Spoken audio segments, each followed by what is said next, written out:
Assalamualaikum warahmatullahi wabarakatuh. Bersama Cikgu Hairul dalam mata pelajaran Teknologi Maklumat dan Komunikasi. Okey, pada hari ini kita akan sambung kembali pembelajaran kita, iaitu pada minggu ini kita akan buat satu pengaturcaraan yang mana kita gunakan aplikasi Scratch 2.0 offline. Pada minggu lepas kita telah muat naik kan. Kita semua telah belajar bersama-sama muat naik aplikasi Scratch 2.0 di dalam laptop dan juga handphone.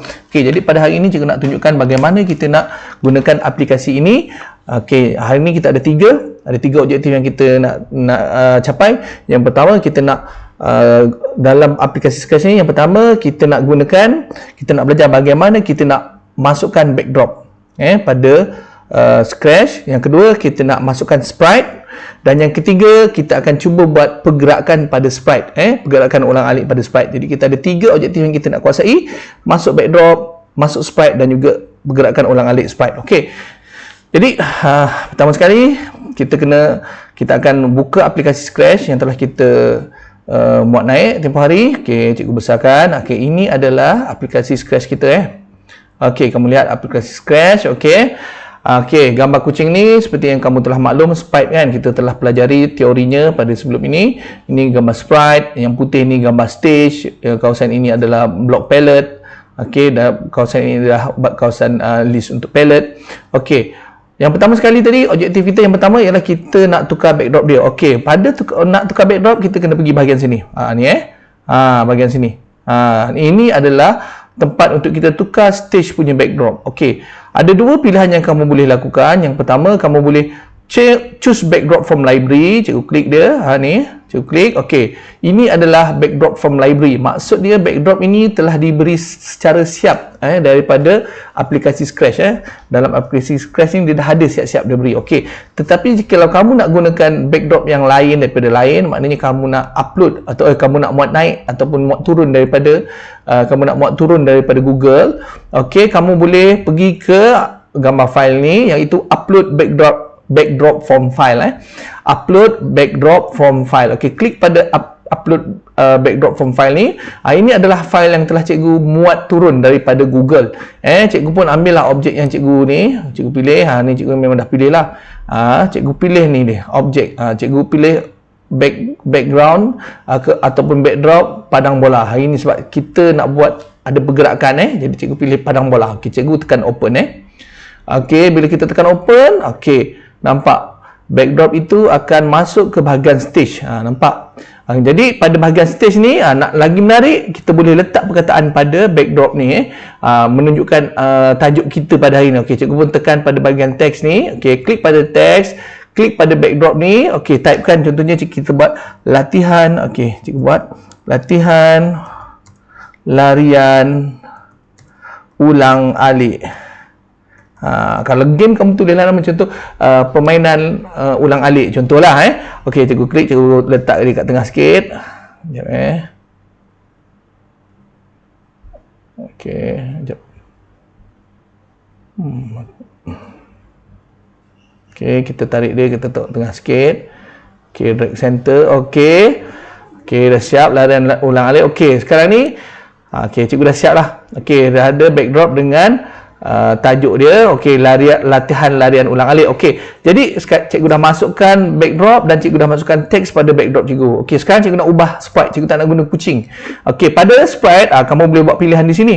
Choose sprite from library ataupun kamu boleh guna upload sprite from file. Sama juga macam backdrop tadi. Choose sprite from library ni ialah sprite yang telah disediakan oleh aplikasi ini. Ada macam-macam sebenarnya. Kamu boleh pilih lah. Ada macam-macam kamu boleh pilih. Okey. Tapi cikgu tak nak gunakan ini, cikgu nak guna yang lain lah. Cikgu nak gunakan hari ini, cikgu nak gunakan yang cikgu dah upload, yang cikgu dah download daripada Google. Cikgu tekan upload sprite from file. Cikgu klik. Cikgu dah upload, download siap-siap lah gambar ni. Jadi cikgu nak gunakan gambar bintang, pemain bola bintang tahun 90-an lah, Ronaldinho. Hebat dia ni. Cikgu pakai sebab cikgu suka dengan permainan dia. Jadi cikgu gunakan dia. Cikgu klik. Okey, sekejap tak keluar pula. Okey, kita klik tadi, ambil gambar pemain. Okey, contoh ni, klik pada ni kotak. tanda right kotak ni, cikgu klik pada kotak ni, klik right, lepas tu tekan open. Okey. Sekejap.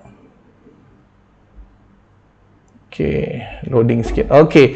Jadi dah masuk pula gambar Ronaldinho ni. Okey. Tetapi objek ini agak besar. Jadi cikgu kena kecilkan. Bagaimana nak kecilkan? Cikgu kena pergi ke bahagian toolbar ni. Okey, toolbar ini kita ada duplicate, kita ada delete, kita ada grow dan kita ada ni apa? Shrink. Okey, jadi untuk kecilkan kita gunakan tool shrink. Okey, kita tekan tool shrink, kita pergi kepada objek yang kita nak ni, kita klik pada objek tersebut. Klik saja. Klik kanan. Klik kiri. Okey, nampak objek kita akan objek kita akan berubah. Bila dah besar dengan dia dah cukup besar dengan apa yang kita nak. Okey, kita letakkan di tengah-tengah dulu. Okey, jadi sprite kucing ni kita dah boleh buang lah. Sebab kita nak gunakan Ronaldinho ni kan. Okey, jadi sekarang ni permainan cikgu kata cikgu nak buat latihan larian ulang-alik. Jadi cikgu nak buat Ronaldinho ni lari ke kanan dan lari ke kiri. Okey, bagaimana cikgu nak buat larian ke kanan ke kiri? Inilah yang kita akan gunakan pengatur caraan ataupun kita akan gunakan block palette. Kita akan susun block palette di sini supaya Ronaldinho ini boleh bergerak ke kanan dan ke kiri. Untuk lebih menarik lagi, cikgu akan masukkan, cikgu buka balik dalam upload library cikgu ni, cikgu akan masukkan satu kon warna hijau dan juga satu kon warna kuning. Cikgu akan masukkan kon hijau dan kon kuning. Okey, dalam gambar ni, nampak ni, cikgu kecilkan, cikgu shrink. Cikgu shrinkkan dia. Shrink.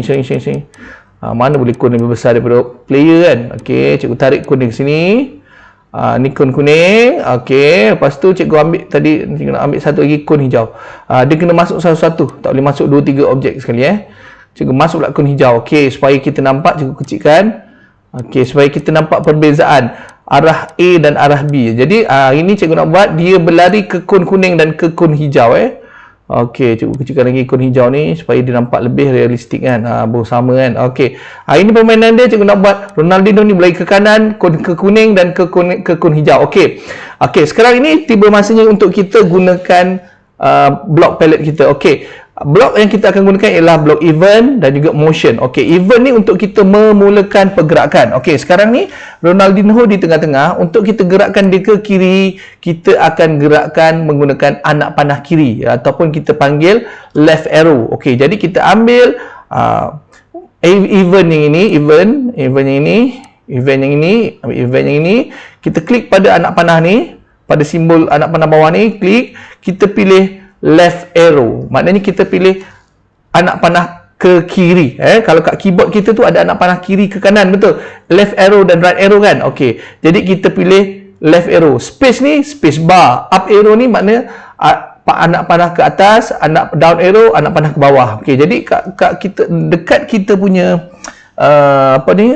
keyboard memang ada space bar, left arrow, right arrow kan. Jadi sekarang ni kita nak setkan supaya Ronaldinho ni bergerak mengikut papan kekunci kita. Bila kita tekan ke kiri, dia akan bergerak ke kiri. Okey, jadi kita tekan dulu left arrow. Maknanya kita left arrow ni kita nak gerakkan dia ke left, ke kiri, left.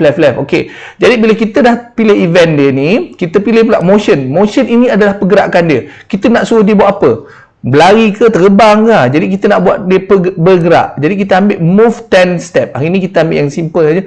Move 10 step. Okey. Bila kita tekan left arrow dekat keyboard, dia akan move 10 step. Okey, cuba kita lihat. Cikgu tekan left arrow sepatutnya dia bergerak left. Sebab cikgu tekan left, tapi dia pergi ke kanan. Ini kerana kita tidak setkan lagi 10 step ni.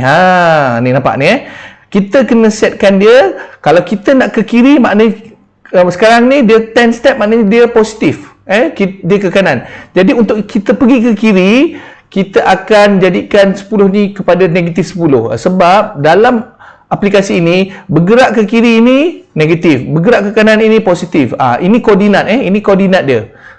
Dia ke kanan negatif, ke kiri positif. Kamu boleh lihat di sinilah, nampak X dengan Y dia nampak. Kalau dia pergi ke sini, okey, nampak X dia akan negatif. Kalau dia pergi ke kanan sini, X dia akan positif. Kalau dia ke atas ni, Y dia akan positif. Ke bawah Y dia akan negatif. Nampak? Ini adik kita panggil sebagai koordinat. Kita ada paksi X dan paksi Y. Paksi X melintang ada positif dan negatif. Paksi Y ke atas ke bawah ada positif dan negatif. Jadi kita letakkan untuk dia gerak ke kiri, dia perlu bergerak negatif X. Jadi 10 ni kita klik pada 10 ni, double klik, lepas tu kita letak negatif 10. Nampak? Cikgu buat negatif 10. Kamu boleh letak berapa banyak step pun, kamu letak 20 step pun tak ada masalah. Tapi cikgu nak gunakan 10 step supaya dia nampak pergerakannya. Jadi bila cikgu dah klik tu, cikgu klik je. Okey, cikgu cuba tekan butang ke kiri. Nampak? Dia terus bergerak ke kiri. Nampak? Cikgu tekan ke kiri, dia akan gerak ke kiri. Sekarang ni cikgu nak buat dia bergerak ke kanan pula. Cikgu pergi ke event kembali. Cikgu klik event, when space.